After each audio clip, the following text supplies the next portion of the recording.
Welcome to The Slice. I'm Stephen Boughton, and I'm going to take you through what happened in the ATP this last week, the first week of the season.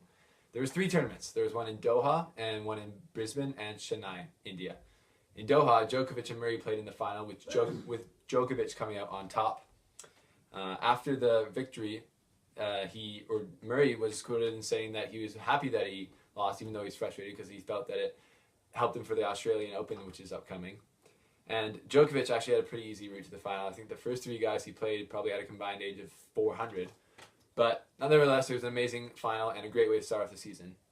In Brisbane, Grigor Dimitrov was the unlikely winner. He had to beat 3 top 10 players on the way to the final.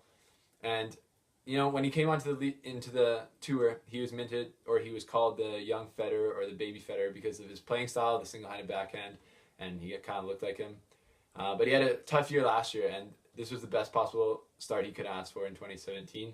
I felt that he played super crisply. He looked in shape. He was hitting the ball very cleanly, and his net play was unbelievable. And it was better than I've seen in any other year. And in Chennai, Roberto Bautista Agut won, and he is having a revival in his career as well. At 28 years old, he is the highest he's ever been ranked, and 2 years ago, he was the ATP's most improved player.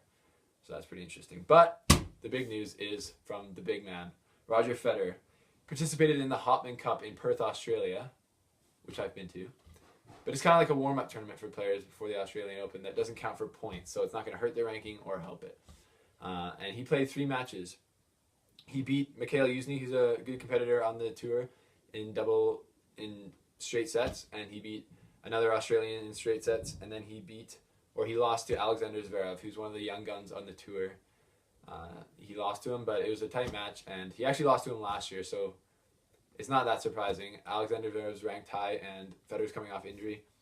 But yeah, I think that Federer looked good. I think that his serve was on, and his forehand was on, and he was moving. It looked just as good as it has in the last few years. And I have hope for him going into the Australian Open. It's going to be interesting seeing him not ranked in the top 4, but he's going to meet a high-ranked player early on in the tournament, and if he can just win that match, then he'll have an easier route to deep into the tournament.